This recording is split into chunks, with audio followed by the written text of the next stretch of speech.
paglalakbay ng ating mga mag-aaral sa Schools Division Office ng DepEd sa pamumuno ni Ma'am Carlene Sevilla, kay Ginoong George Martin, at sa buong pamunuan ng Quezon City Science High School.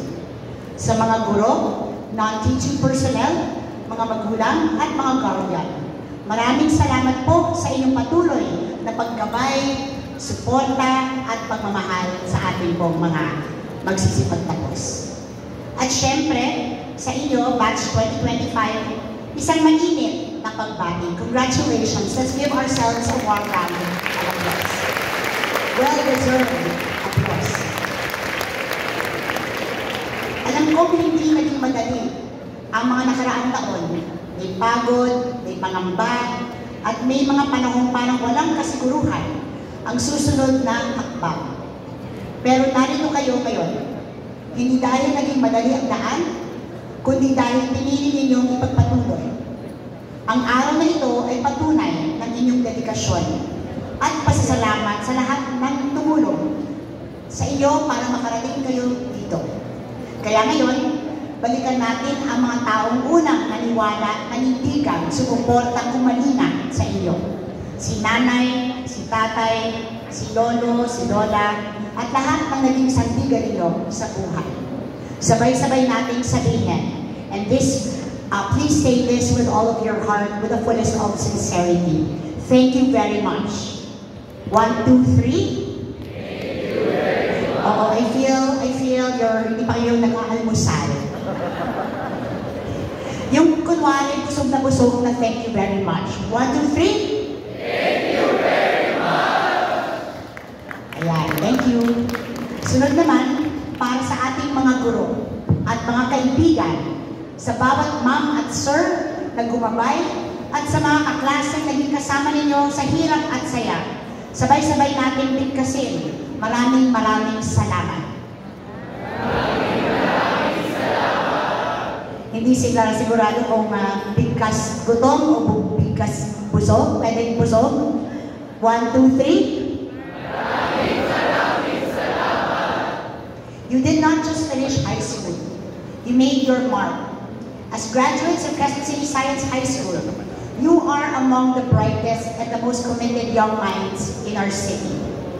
That is clear in the way you have brought home medals from science fairs, math olympiads, research competitions, and even national and international awards. At hindi lang sa STEM, nandyan ang mga student journalists, mga atleta, mga leader ng kabataan. Excellence has always been expected of you, and you have delivered. But with excellence comes greater responsibility. As graduates of a science high school, alam kong malinaw sa inyo ang lawak ng epekto ng agham at teknolohiya sa lipunan. We live in a world where scientific breakthroughs can change lives in seconds, and where technological tools have the power to connect or to divide us. Science and technology are transforming the way we live through AI, renewable energy, genetic engineering, and data analysis. These breakthroughs hold so much promise, but as we embrace them, we are also faced with complex and uncomfortable questions. Take AI, for example. It can now help decide who gets hired, who receives a loan, or who is flagged as a risk. But if the data is flawed, the outcome is also flawed. Behind every algorithm is a real person. And when we turn too much over to machines, we risk losing sight of what makes us all human beings. Kaya ang tanong ko sa iyo, habang patuloy ang pag-unlad ng teknolohiya, lumalalim din ba ang ating pagkaunawaan sa isa't isa? Are we creating a future where shared progress exists, or are we designing systems that leave others behind and only enhance the lives of those who already have? And this is where your choices matter. Innovation should be rooted in empathy. Knowledge must serve not only those with access, but those often left behind. Every brilliant idea must ask, Who does this help?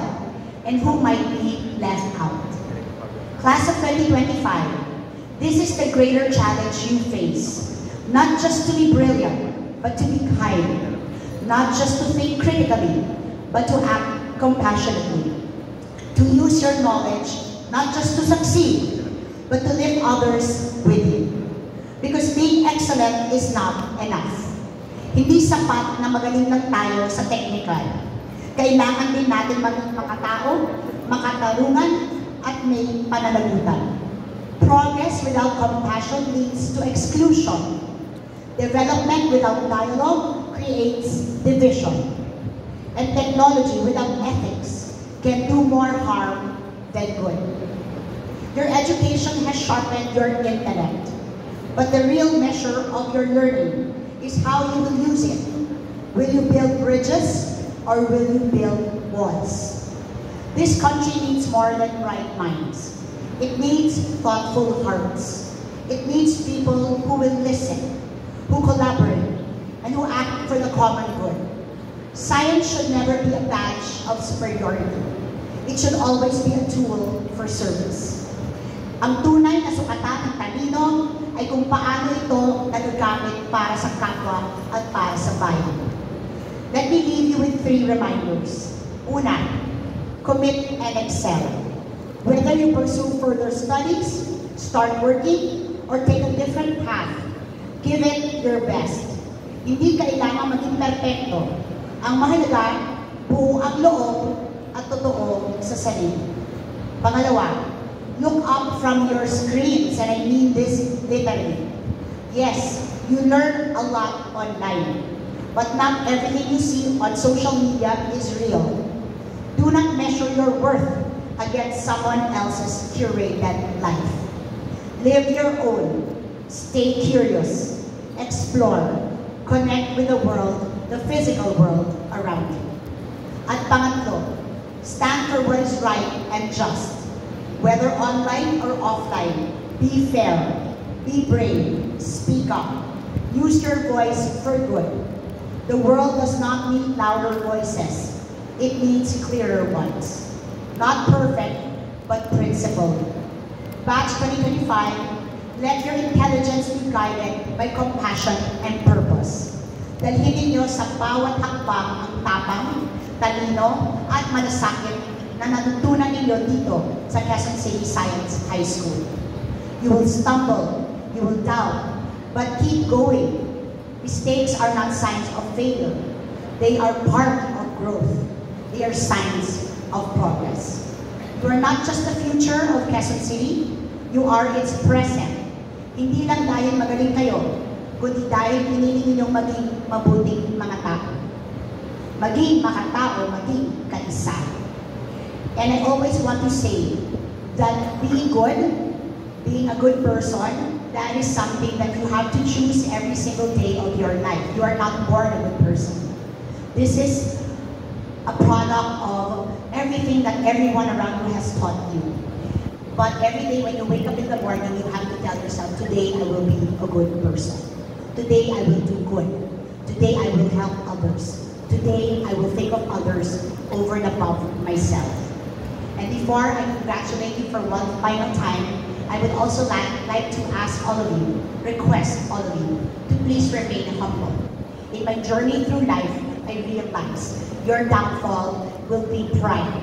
Pride will bring you down. So no matter how high you go, no matter how much you have achieved, remember, ang pagiging mapagkumbaba, yan ang tunay na marka ng inyong tagumpay. Muli, sa ating Batch 2025, congratulations! Tunay kayong may pagmamalaki ng ating mahal na lungsod at ng bawat taong naging bahagi ng paglalakbay ninyo. We are proud of you and we are excited for what is next. Let's give ourselves again another round of applause para katakan na dyan.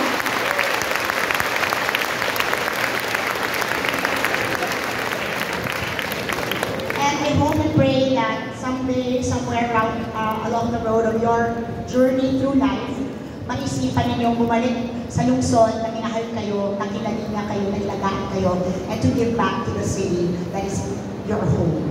Maraming salamat at isang magandang araw.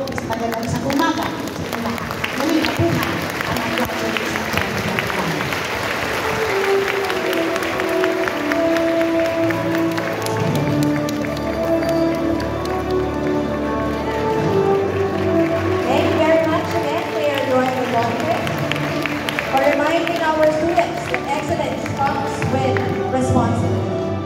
At this point, we will begin